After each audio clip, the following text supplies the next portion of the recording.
OBC मेळाव्यातून Pankaja Munde target.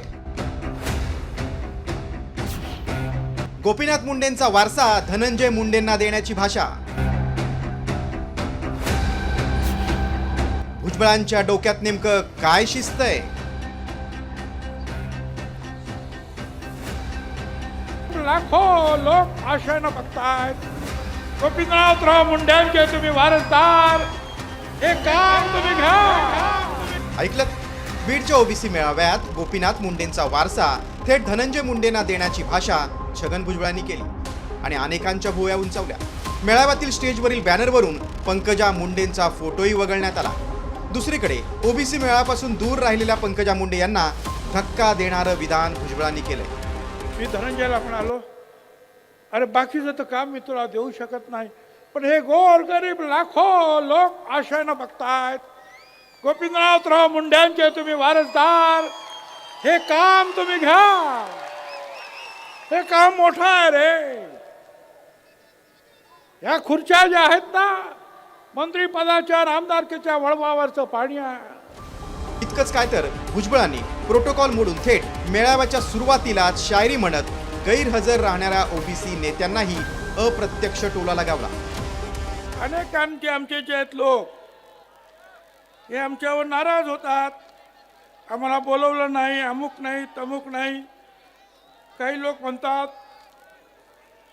की आमचा फोटो छापला नाही, आम्हाला बोलवलंच नाही. मला त्या सगळ्यांना सांगायचं आहे, अधिकार की लढाई में निमंत्रण नहीं भेजे जाते. दुसरीकडे भुजबळांची विधानाची री ओढत नाव न घेता धनंजय मुंडेंनीही पंकजा मुंडेंना टार्गेट केल्याची चर्चा आहे. भुजबळ साहेब, आमच्यासाठी आपण वडिलकीचा आधार आहात. तुम्ही खंत व्यक्त केली की स्वर्गीय मुंडे साहेब जर आज हयात असते तर ही वेळ आली नसती. स्वर्गीय मुंडे साहेबांची बरोबरीन जबाबदारी कोणी घेऊ शकत नाही, पण ओबीसीच्या न्यायी हक्कासाठी आपण हयात घातली. आपला कार्यकर्ता इथं आज या सभेला संबोधित करतोय, आपल्या सोबत आहे. आपण आपले नेते आहात. विशेष म्हणजे धनंजय मुंडे यापूर्वी ओबीसी मेळाव्यांना कधी हजर राहिले नाहीत, तर दुसरीकडे ओबीसी आंदोलनाची चळवळ सुरू झाल्यापासूनच पंकजा मुंडेही मेळाव्यांपासून दूर राहिल्या.